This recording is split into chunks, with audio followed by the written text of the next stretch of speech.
Primeiramente, fora Temer. Segundamente, oi, eu sou Natália, tenho 23 anos, sou jornalista e agora que você já sabe as notícias, eu vou te contar a verdade.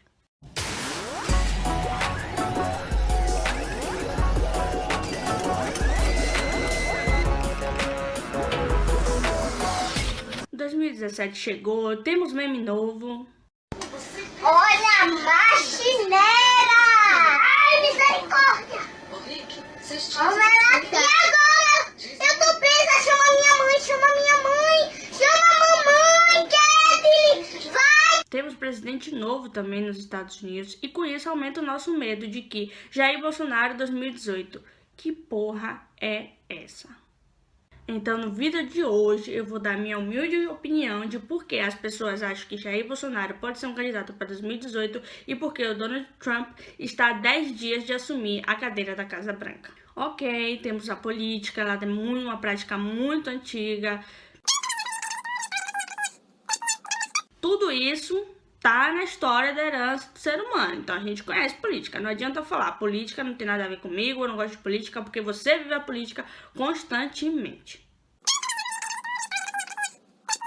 Então essa infinidade de informação fez com que os políticos se caguem nas calças, porque agora todo mundo pode contar o que está acontecendo em tempo real. Então a corrupção ficou muito mais evidente e a situação política também. Até aí, tudo bem. O cidadão queria um político que fosse honesto e honrado, mas isso nunca vai acontecer. Porque você não transforma um político em ladrão. Você vota em um ladrão e o torna político. Então, a culpa é do cidadão. Cada governo é espelho do que a sua cidadania reflete. Só que o governo conservador, tanto da América do Norte como da América do Sul, está chegando ao poder, está adquirindo terreno graças a coisas muito distintas. Só que a gente quer pensar que é tudo a mesma coisa. Todo mundo louco, todo mundo quer votar no Trump, todo mundo quer votar no Bolsonaro. São situações muito divergentes. Por exemplo, a situação dos Estados Unidos não é a corrupção. Eles não querem um político honesto que não seja corrupto, porque isso eles já têm. O que eles querem são coisas muito mais patriotas, nacionalistas, do que a situação do brasileiro, que efetivamente quer isso, um governo que seja honesto e honrado.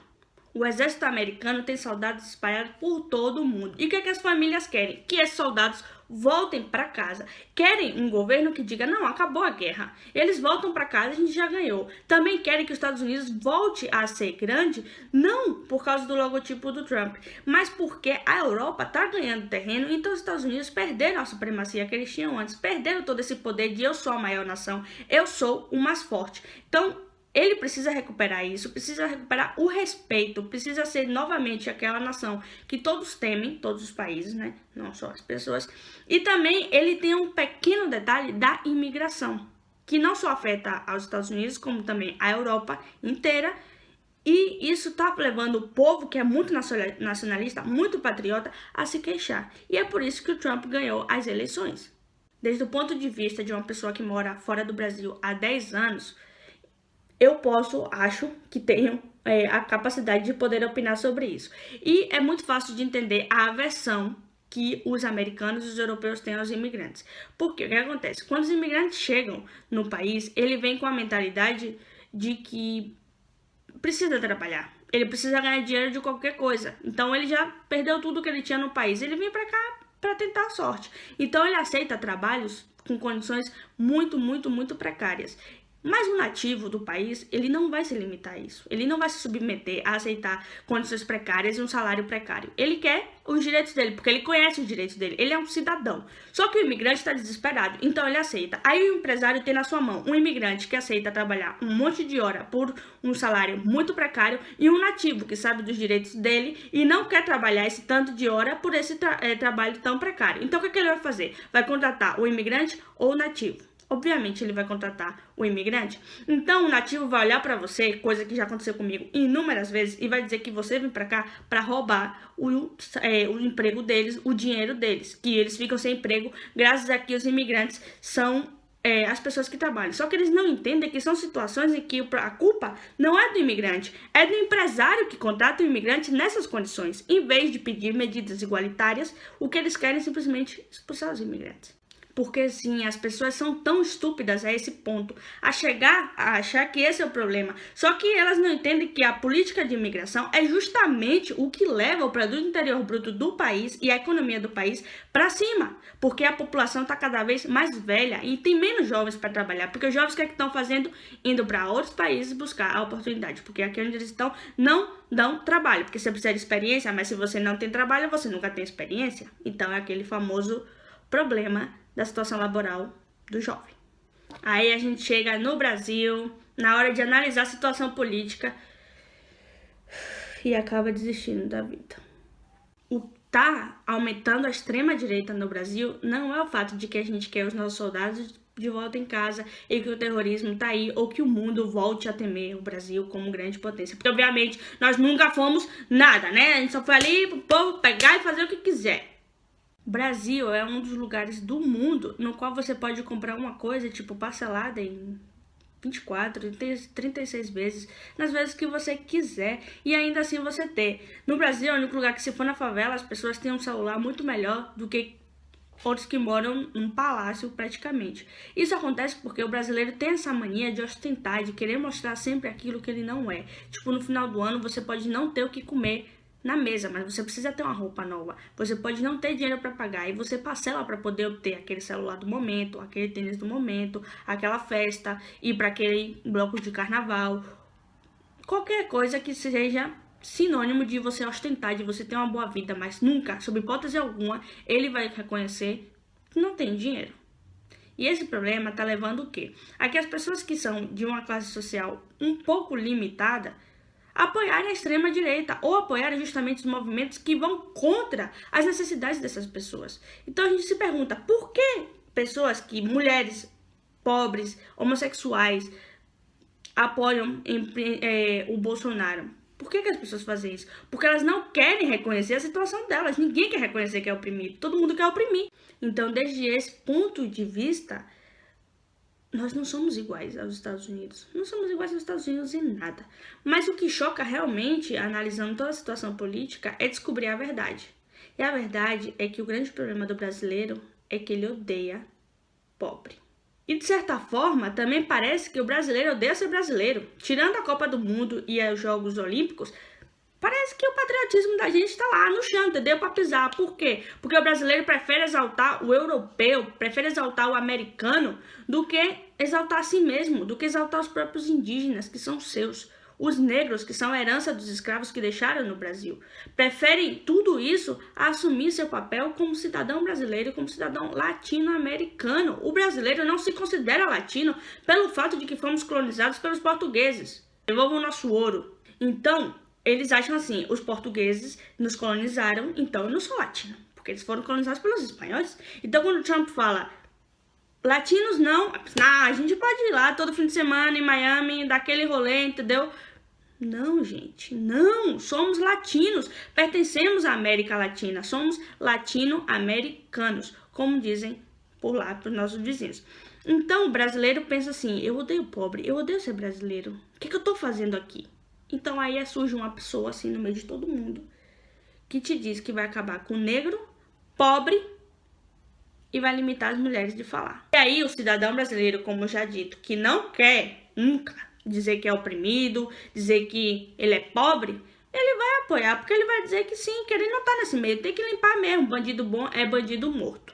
Só que é aquele famoso ditado, né? Bandido bom é bandido morto se o bandido for preto e pobre, porque se for branco, continua lá usando terno e gravata e frequentando Brasília o dia todo. Então, a nossa esfera política é muito diferente da esfera do que tem no mundo inteiro. O brasileiro tá, há anos atrasados, enquanto os outros estão muito adiantados, justamente porque eles entenderam um sistema muito básico que se chama de igualdade. A Nova Zelândia é desigual, a Noruega é desigual, muitos países são desiguais. Só que a grande diferença do Brasil é que a desigualdade não é só financeira, a desigualdade é absolutamente tudo. Você, sendo um ser humano, não tem os mesmos direitos que outro ser humano. Simplesmente porque você ou é preto, ou é pobre, ou é mulher. E eu tô pra ver. Brasileira, mulher, todo dia no salão de beleza, a unha sempre bem feita, o relógio tem que brilhar, não importa se é falso, o celular tem que ser o melhor, a festa também toda hora ostentando, foto de uísque, foto de bebida, foto de óleo que eu ganhei, foto de perfume, foto de tantas coisas que quando você começa a viver fora, você passa a entender que é uma coisa muito superficial, que o brasileiro é uma pessoa superficial, porque ele gosta de viver de aparências. Ele não quer nunca assumir que tá tendo um problema. Então, isso é o que tá gerando que a direita suba, porque a direita apoia justamente quem? Os ricos, os que têm essa aversão a pobre, o que tem aversão a pegar um avião e que tem ali um pobre, o que tem aversão aqui a empregada doméstica de sua casa, que é preta e além do mais tem muito pouco estudo, chegue pra você e diga que agora ela quer cobrar os direitos dela. Eles não admitem isso. Então o que eles querem? Apoiar alguém que limpe isso. E como a gente nunca vai reconhecer a nossa situação real, a gente apoia também. Vamos bater panela! Então aí vem o Bolsonaro. Ele junta tudo o que o brasileiro quer ouvir. Ele pega aquela montanha de ódio e despeja cada vez que esse homem abre a boca. E como eles também, a mídia, porque puta que pariu, tô pra ver um povo que gosta mais de novela do que Brasil. Minha Nossa Senhora das Candeias da bicicletinha, cada vez que você liga a televisão, tem uma televisão. Quantos anos tem Malhação que tá aí, gente? Ninguém cansa mais de ver a mesma história de Malhação se reproduzindo em diferente ator. Eu não aguento mais. Mas aí você chega lá e tudo bem, você começa a ver a novela. Aí você vai analisar e ver que sempre a empregada doméstica é preta e favelada. Os ricos sempre são brancos.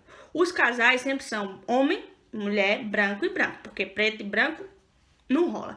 Aí você vai ver também os estereótipos das regiões.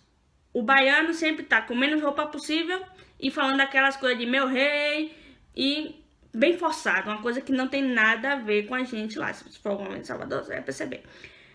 Aí vem o carioca, cheio de tatuagem, praia, funk, não sei o quê.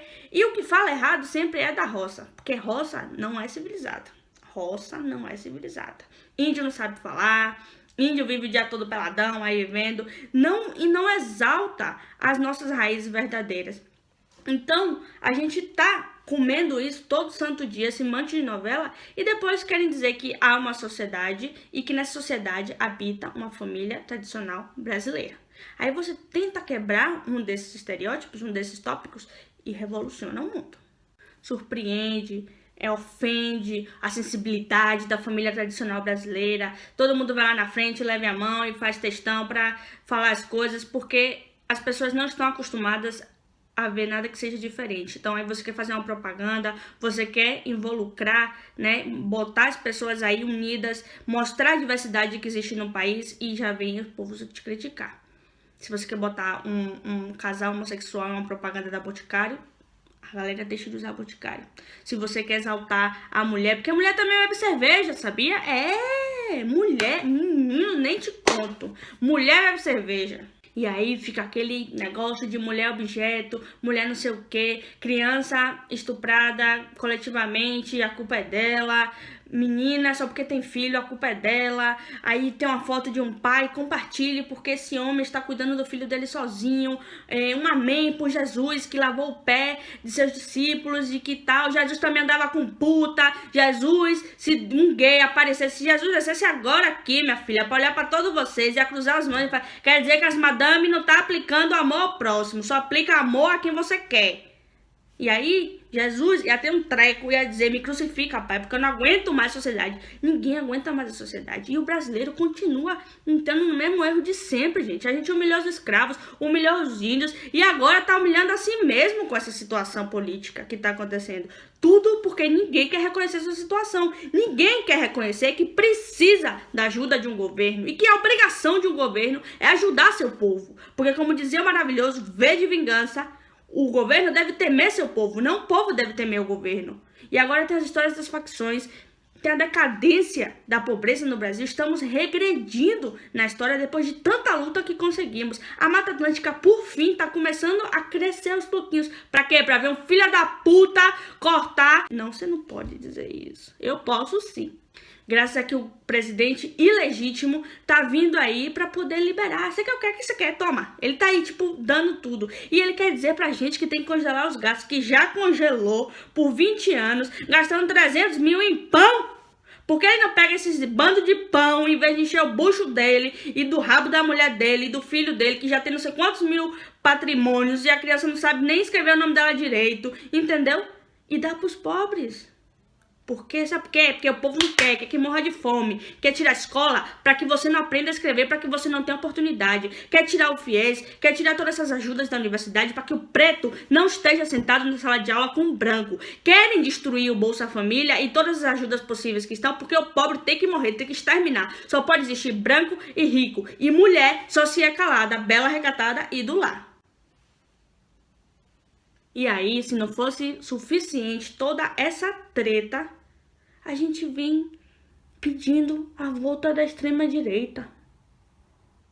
Ditadura militar. Qual o problema de vocês? O que se passa na cabeça de vocês? A gente precisa de uma mudança radical no pensamento e nas atitudes do brasileiro, porque o político é o espelho do povo. A gente precisa dessa ideia eu não sei nem como descrever, porque é uma coisa tão vergonhosa. A gente critica a hipocrisia, na verdade. A gente critica o político, mas a gente faz a mesma coisa. O jeitinho brasileiro, o famoso jeitinho brasileiro. Isso é ser corrupto, isso é corromper a sua própria personalidade como ser humano. E depois você quer reclamar de porque os políticos são assim, porque todo mundo é assim. Se você fosse político também, você não ia se aproveitar. Todo mundo pensa. E aí com essa dia eu também ia me aproveitar, eu também faria isso, também colocaria meus parentes, tudo para quanto mais dinheiro pra gente melhor, faz com que a sociedade seja do jeito que está. Então não é só a mudança do político, é a mudança também do cidadão brasileiro. Porém, eu tenho uma esperança, e a esperança se chama jovens.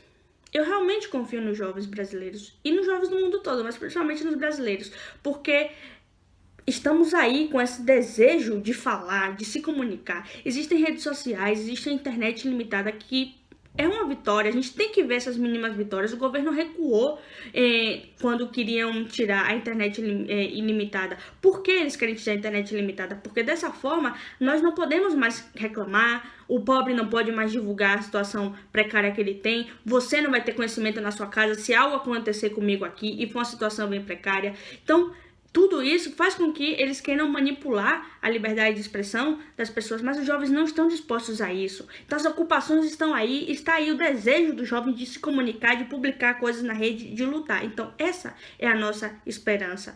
Isso é o que faz com que a gente possa pensar de que há uma saída no fim do túnel. Bolsonaro vai ter que lutar contra esses jovens. Ele precisa convencer esses jovens, ele não está convencendo. Ele está convencendo uma minoria, que sim, porque os ricos do Brasil são muito ricos, só que eles não são suficientes, porque o pobre do Brasil, infelizmente, é muito, entendeu? A demografia da população que é pobre, que vive nesse umbral de pobreza, é muita, é densa, e se ela se levantar, ela ganha. Então, isso é o que eu peço aos jovens. Se levantem, se mexam, não cruzem os braços, opinem, queiram saber sobre as coisas. Agora, não seja como esse bando aí que fica cagando pela boca. Investigue, procure, não seja adepto ao que eu digo, nem ao que a mídia diz. Investigue, tire sua própria conclusão e depois você toma uma decisão. Mas nunca se alimente só da verdade, porque também existe a lavagem cerebral desde a parte da esquerda, de que quer dizer que tá tudo maravilhoso, que a gente vai, política socialista, tá todo mundo feliz. E realmente não é assim. Porque, como diria Roque em Alpaió, nós estamos cansados de suportar o escárnio. E suportar é a lei da nossa raça. Os americanos pararam de lutar ou pensaram que não era necessário lutar porque não esperavam que ele fosse ganhar. E talvez por isso a surpresa com os resultados. Já o brasileiro está lutando desde agora. Talvez por isso a esperança. E é isso aí, galera. Eu sei que eu falo pra caralho. Quando eu começo a falar assim, tem uma coisa que não foco, Natália. Entendeu? Não dá, não vem a coisa assim. Mas eu espero que vocês tenham um pouco entendido o meu ponto de vista sobre a diferença da extrema-direita se aproximando dos Estados Unidos e se aproximando do Brasil. Eu espero que vocês tenham gostado, que vocês tenham passado um feliz final de ano e que 2017 esteja maravilhoso para vocês. E espero que também, se vocês tiverem alguma dúvida, vocês entrem em contato comigo, que vocês conversem comigo e vocês me contem o que estão achando sobre isso, ok? Muito obrigado e até a próxima.